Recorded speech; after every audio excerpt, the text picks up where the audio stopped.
Shashi Tharoor ji. Thank you very much, Mr. Chairman. May I have your permission to speak seated? I am afraid I have a fracture on my foot. You are permitted, sir. Thank you, sir.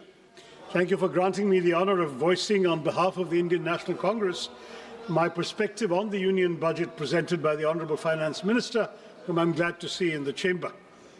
Last year, when I was standing in this very place, I had remarked that the 2025 Finance Bill reminded me of the garage mechanic who said, "I couldn't fix your brakes, so I made the horn louder." Looking at the budget this year, I'm saddened to observe that though the horn has been muted, that there hasn't been enough movement. For this budget too appears to be a squandered opportunity, equivalent to rearranging the airbags on a crashing car while assuring the passengers that the chassis is sturdy and they will feel better afterwards. This budget is praised for prudence, but prudence without vision or fairness is hollow. It ignores unemployment, it ignores rising living costs, and it ignores inequality, offering little to address the real struggles and aspirations of the Aam Aadmi. The government speaks endlessly of welfare, but its spending tells a very different story. Behind flashy announcements like chronic underutilization and administrative failure. Media reports show that of over 5 lakh crore budgeted for 53 major welfare and infrastructure schemes last year, barely 41% was spent in the first 9 months of the fiscal year. Take the Jal Jeevan Mission, allotted 67,000 crores, it managed to spend an astonishingly low 31 crores in 9 months. The much-touted PM Schools for Rising India scheme spent only 473 crores out of 7,500. Most shocking of all, the Pradhan Mantri Anusuchit Jati Abhyudaya Yojana, meant for the socio-economic upliftment of scheduled castes, utilized out of 2,140 crores, merely 40 crores. This is not governance, Mr. Chairman. This is headline management. Where promises are loud, like that horn, budgets are grand, but delivery is conspicuously absent. The budget this year has landed with a thud, not because of what it contains, but because of what it omits. Behind claims of fiscal prudence lie a more uncomfortable reality. The Indian state is shrinking, not by design, but by compulsion. Government expenditure as a share of GDP has declined over the past decade, briefly rising during the pandemic before reverting close to the 2016 levels, driven by stagnant revenue mobilization. Tax receipts have remained flat relative to GDP.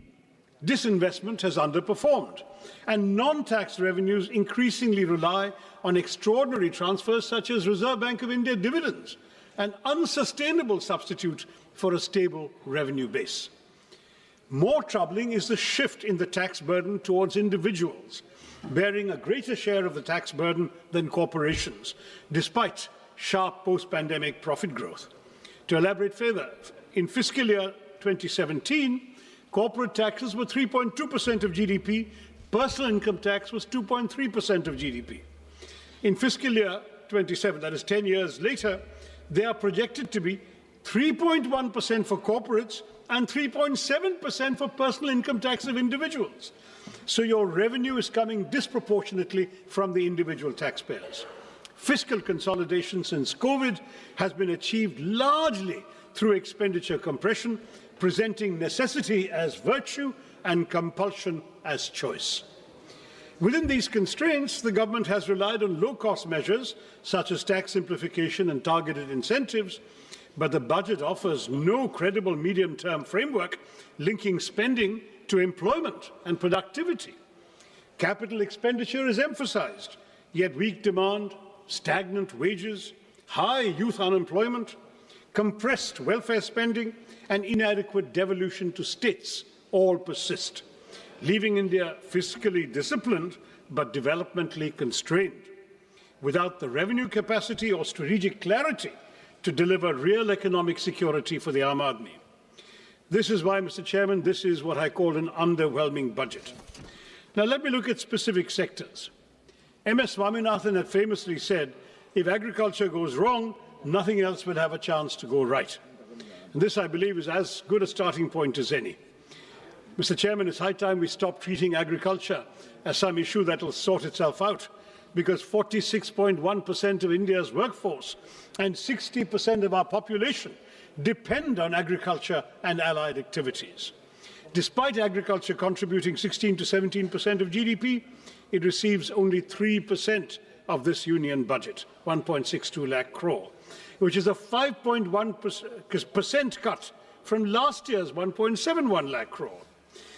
Now, this underinvestment is all the more alarming, Mr. Chairman, given the existential threats facing Indian agriculture today. This sector, vital as it is increasingly threatened by climate change and misaligned farming practices. Nearly two-thirds of the country are prone to drought, and the toll of weather-related disasters has been severe. Yet the Fasal Bima Yojana, meant to protect farmers, has failed. Flawed assessments and opaque settlements have reduced compensation to token amounts, 1 rupee, 3 rupees, 21 rupees, as your minister himself has acknowledged, turning protection into systemic injustice. Matters are worsened by cuts that leave the scheme at its lowest budget allocation in 8 years, fueling fears that new initiatives will repeat a familiar cycle of announcement without commitment, as seen last year when Gradley announced missions on cotton technology, pulses, vegetables, fruits, and hybrid seeds, all quietly faded with zero funding in the revised estimates. These announcements are like modern courtships. Promises without commitment. That's what this government does to us. At a time when farm distress is deepening, the budget silence on revising the PM Kisan Nidhi disbursement speaks louder than any promise made elsewhere. हमारे किसानों की आय दोगुनी करने का वादा तो आपसे पूरा हो नहीं पाया। कम से कम उनकी सम्मान निधि ही बढ़ा दीजिए। पिछले 6 सालों से ये सिर्फ 6,000 रुपए पर ही अटकी हुई है। While there is an imperative need for breakthroughs in research and development and AI-driven agricultural technologies, paradoxically, funding allocations for agricultural research and education have dipped by 4.8% from the previous year's 10,466 crore, that's now to 9,967 crore, decreasing precisely when the finance minister is announcing new AI schemes.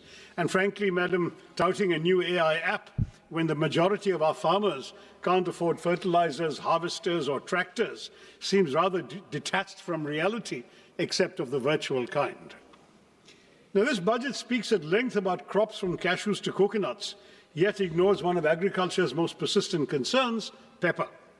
Once hailed as black gold, the sector is now in distress in my state. In Kerala, which is one of the country's leading producers of pepper, output has fallen from 40,000 plus tons to 30,000 tons and is projected to decline by a further 28.7% in the foreseeable future. The uncomfortable truth, Mr. Chairman, is that our spice market faces such deep challenges today that if history repeated itself, the British might not even bother looting us for it. Next to unemployment. This House has had this conversation far too many times. We recite the same statistics, express the same concerns, and then move on, while unemployment quietly worsens. The data at the end of 2025 makes one thing unmistakably clear. Rural unemployment has stagnated at 3.9%, while urban unemployment continues to rise, ending at 6.7% in December. The crisis is now starting to concentrate where aspirations and frustrations are colliding in our cities. And yet even the centre's flagship responses have failed to rise to the moment. Under the Pradhan Mantri Kaushal Vikas Yojana, barely 41% of certified candidates secured placements. More than half of those jobs were concentrated in just 5 sectors. And of the 1,380 crores released, 278 crores remained unutilized. The Prime Minister Internship Scheme tells a similar story. Allocation 10,831 crores. Ministry spends 526 crores in the first 9 months. This pattern is recurrent, sir. In fiscal year 25, allocations were cut after large unspent balances, with actual spending at just 680 crores. So much for creating employment when we can't even spend the money allocated for the job of creating employment. And what of gig workers, the backbone of our new economy? There is no mention of them in the budget.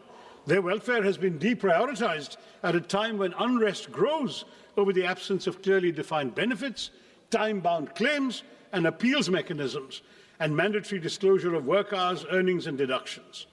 This silence further weakens the gig workers' access to social security in practice. Any discourse about the workers of our country stands incomplete without a discussion about Manrega, now replaced by the ambitious VB Ramji Act. It increased guaranteed work days from 100 to 125, introduced weekly wage payments, but at the same time it hollowed out the legal employment guarantee. While Manrega was demand-driven, fully centrally funded for unskilled wages, and rooted in decentralized planning, the new Act caps central funding through state-wise normative allocations, shifts 40% of the wage costs to most states, and allows the scheme to be paused for up to 60 days during the peak agricultural seasons, shrinking the real window of guaranteed work. Once a state's allocation is exhausted, workers' statutory right to employment effectively ends. This converts an open-ended rights-based program into a budget-restricted, centrally rationed scheme where fiscal ceilings override legal entitlements. The VB Ramji scheme received a massive allocation of 95,000 crores in this budget, yet it has a major overlooked flaw that also needs to be addressed as soon as possible, Madam Minister. It attempts inclusion, but perhaps unintentionally drives technological exclusion. Manrega trusted the panchayats and gram sabhas to plan work based on local needs and community strengths. But the Ramji Act mandates dashboards with GIS tools, PM Gati Shakti layers, central digital stacks. Local priorities are filtered through a Viksit Bharat National Rural Infrastructure Stack, making biometrics, geotagging, dashboards, and AI audits statutory requirements.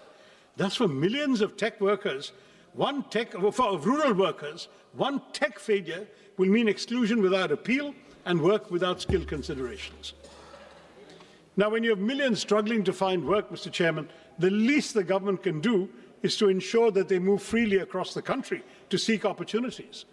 But here too, Mr. Chairman, we see a pattern of neglect that is as consistent as it is shameful. Nowhere, I might add, is this neglect of connectivity clearer than in Kerala.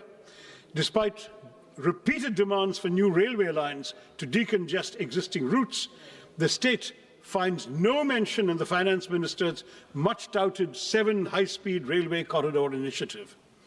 One is compelled to ask, does strategic connectivity end where political inconvenience begins?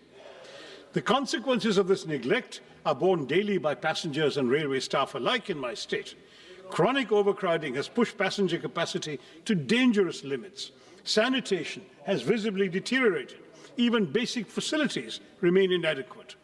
It's telling, Mr. Chairman, that locomotive pilots entrusted with the safety of thousands are forced to work without assured access to toilets. For passengers, the experience is no better. Overcrowded coaches, unsanitary conditions, and a steady erosion of dignity that no glossy brochure can conceal. These failures are structural, they're not incidental. The railway sanction strength across categories stands at over 2 lakhs, yet only about 1.59 lakh employees are in service. This staffing deficit compromises safety, delays operations, and stretches frontline workers beyond reasonable limits. A railway system cannot run on announcements alone. Continued underinvestment in capacity, personnel, and basic human conditions risks turning the nation's lifeline into a symbol of administrative exhaustion. And it's not just railways, Mr. Chairman. We hear of national corridors and maritime ambitions. But Vizhinjam Port, India's gateway to global trade, our only port that can host the world's largest container ships, is treated as a local afterthought, with no central support announced for the road and rail connectivity that is hampering its potential as a world-class transshipment port. Similarly, while 20 new national waterways are to be operationalised, it remains unclear how many, if any, will benefit Kerala. Ship repair ecosystems are promised in Patna and Varanasi, but not in a state with 44 rivers and a rich inland waterway network. Our coastal communities, Mr. Chairman, face the deadly peril of sea erosion that has already leached so much of our territory into the sea.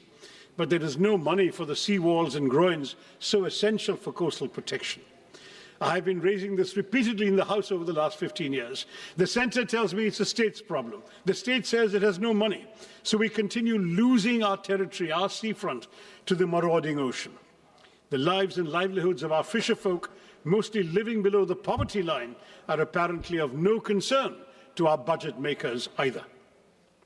And if maritime connectivity disappoints, Mr. Chairman, should we rely on the air?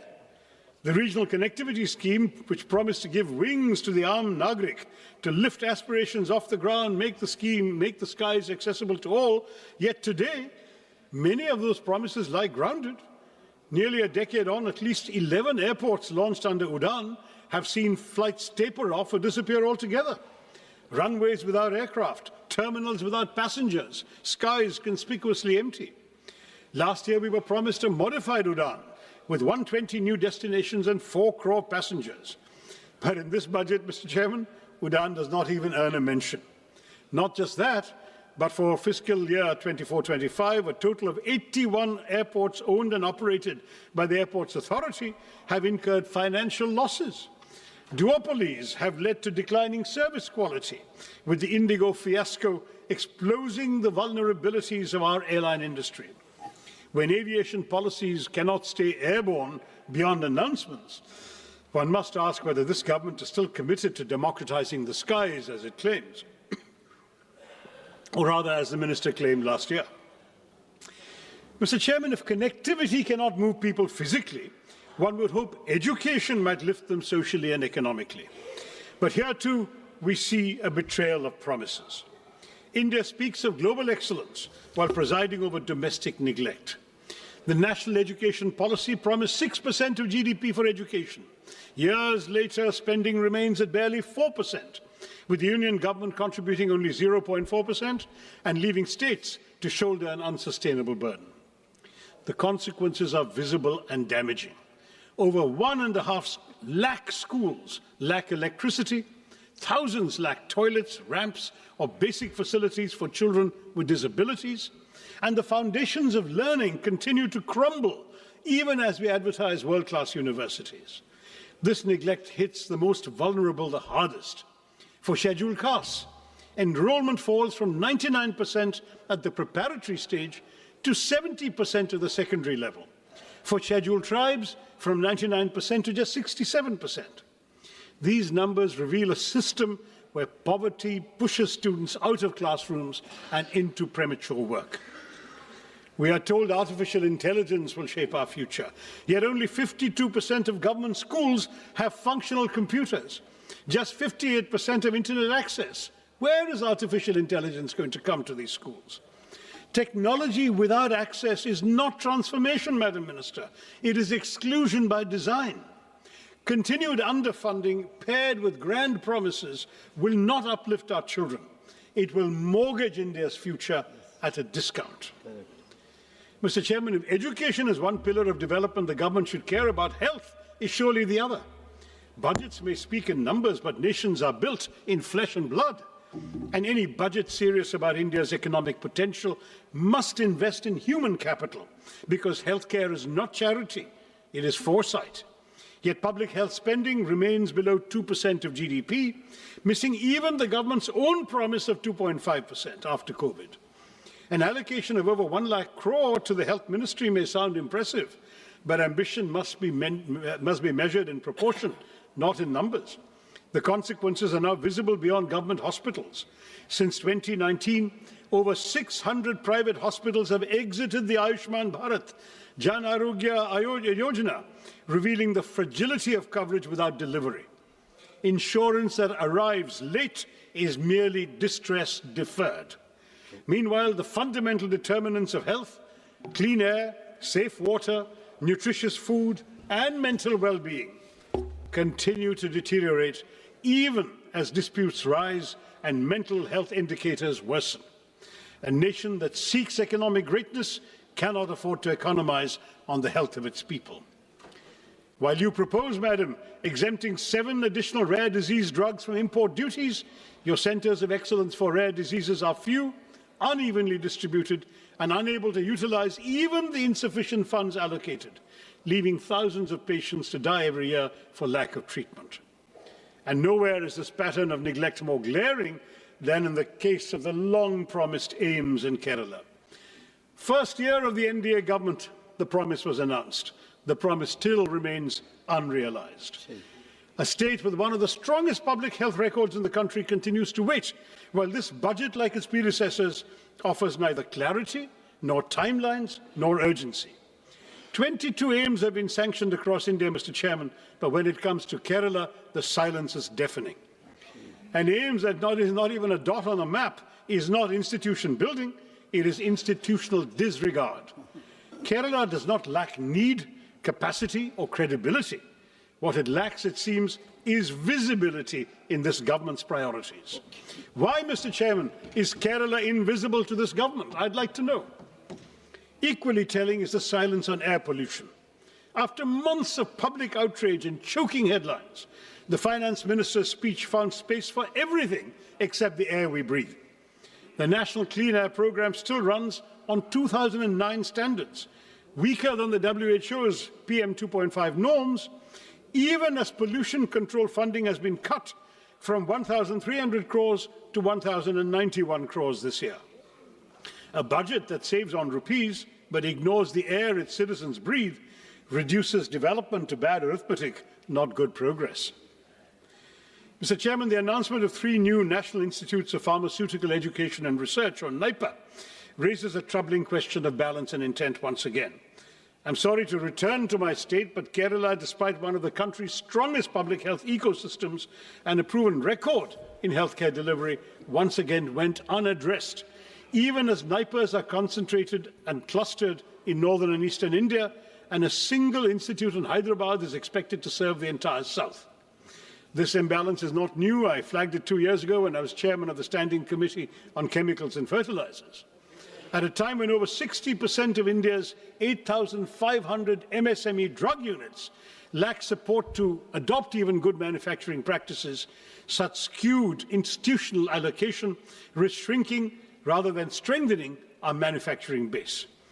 It also does little to reduce our dependence on China for nearly 2/3 of key active pharmaceutical ingredients, or to correct India's anemic R&D investment of just 0.64% of GDP, with even large pharma firms spending under 1% of net sales on their research.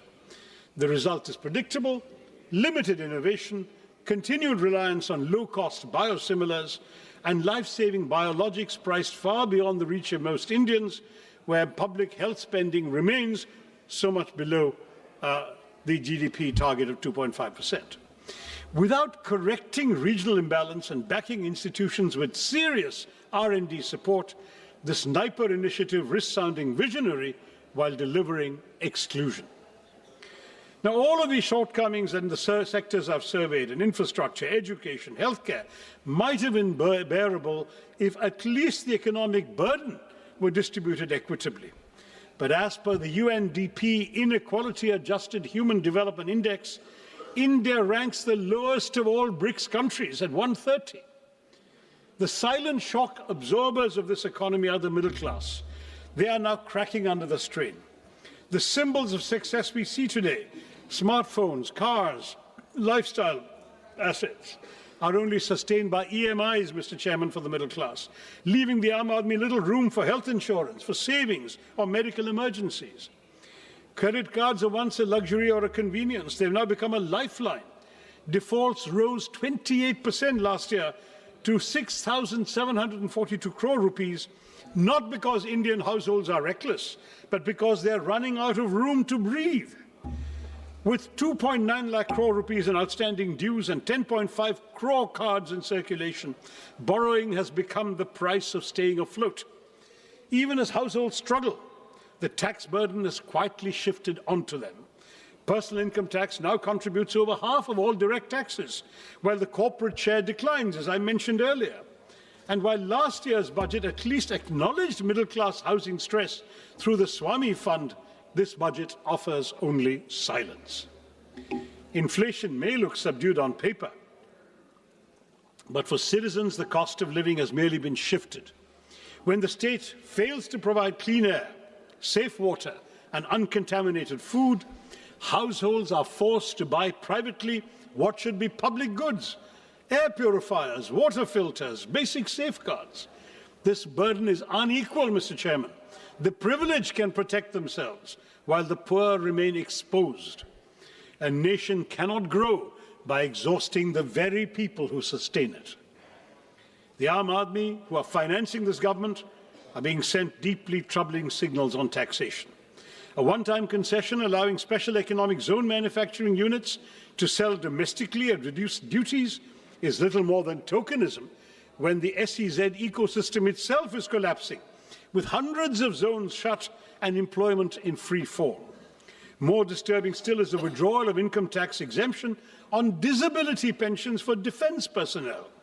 This move weakens social protection for disabled veterans who risk their lives for our country and draws an indefensible line between service-related disabilities and abdication of the state's moral duty to those who have made such sacrifices for the nation. Now, I'd like to acknowledge that amid this disaster and disorder, there has been some measure of fiscal discipline. The fiscal deficit has edged down from 4.5% to 4.4%. Minister speaks of a further reduction to 4.3%, and that sounds reassuring on paper. But I've been in this House long enough, Mr. Chairman, to remember when her predecessor, the late Arun Jaitley, as Finance Minister, set a target of 3.5%. We're nowhere near that benchmark today, yet we seem eager to applaud for settling at a much higher number.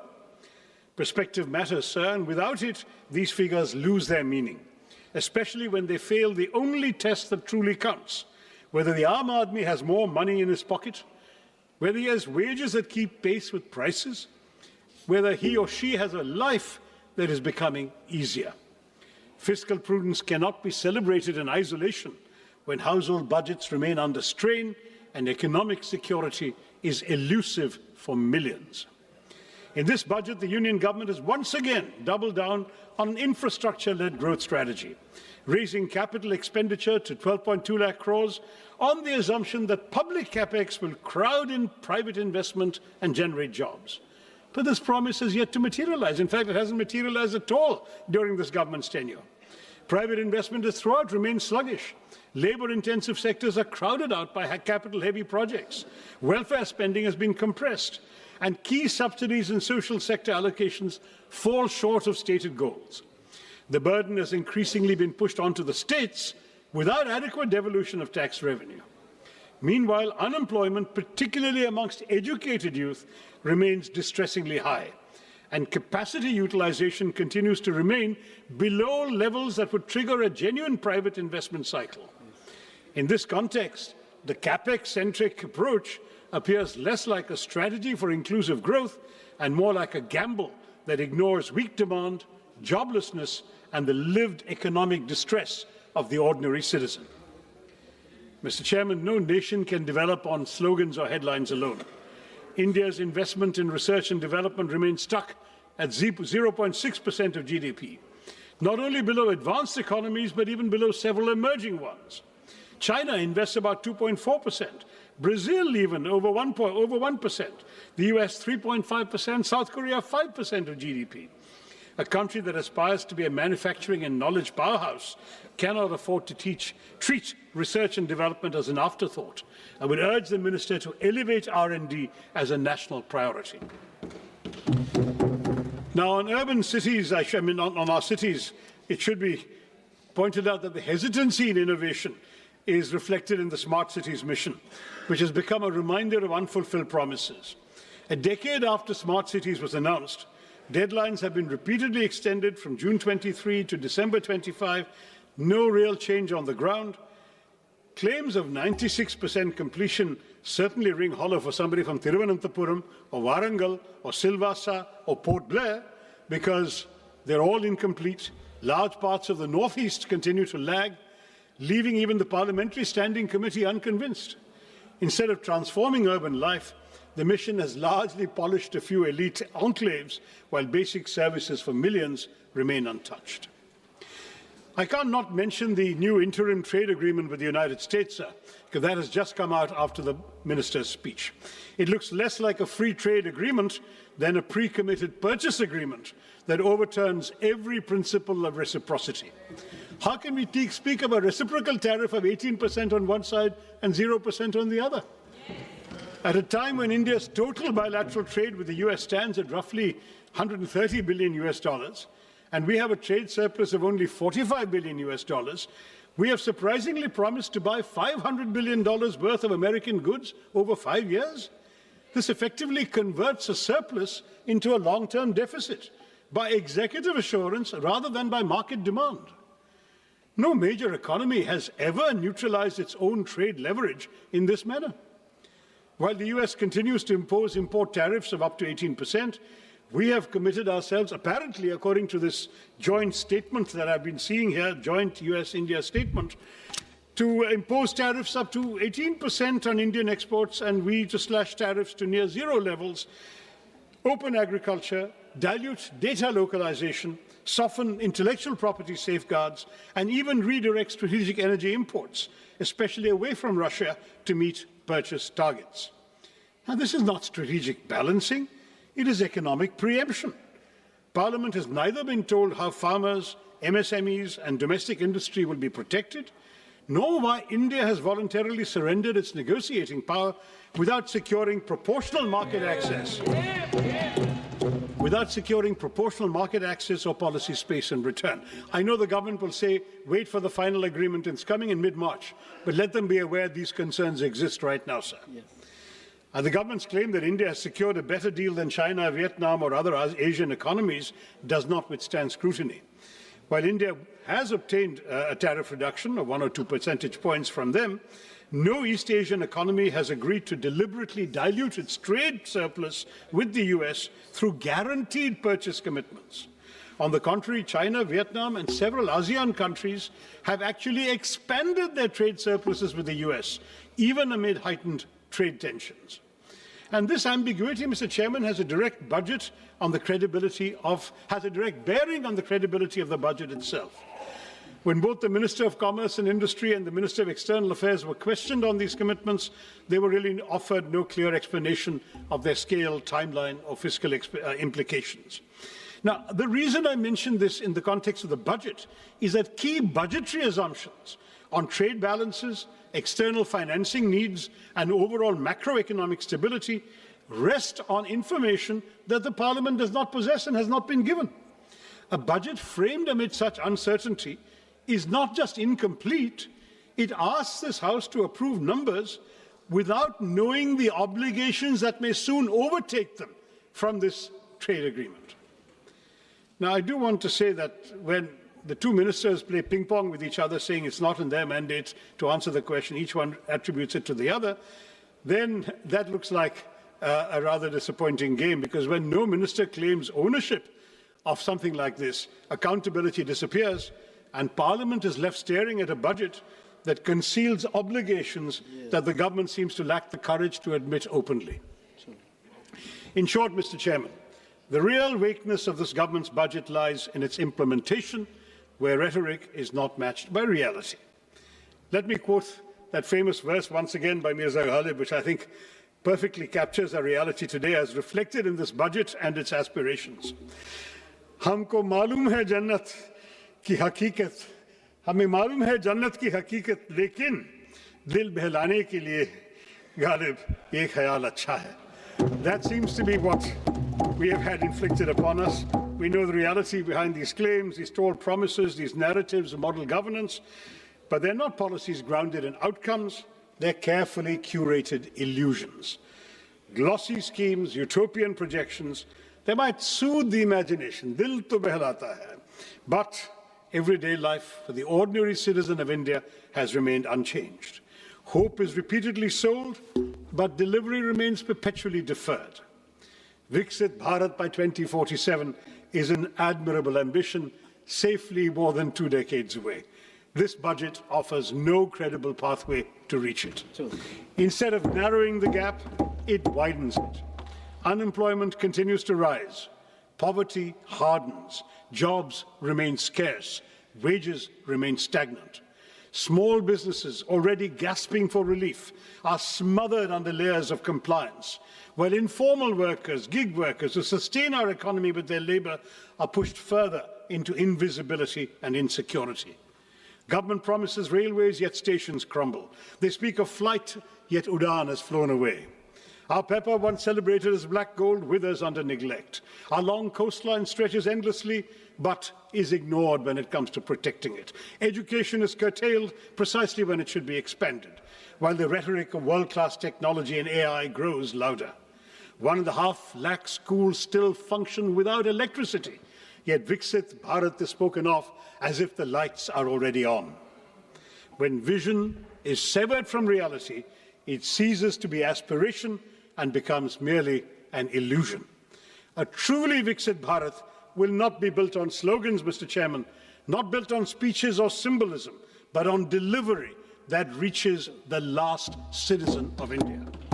Turning promises into outcomes is not a favor, it is not a choice. It is our kartavya, it is your kartavya, may I say to the government. Thank you, Mr. Chairman, and Jai Hind. माननीय श्रीमती अपराजिता सारंगी जी।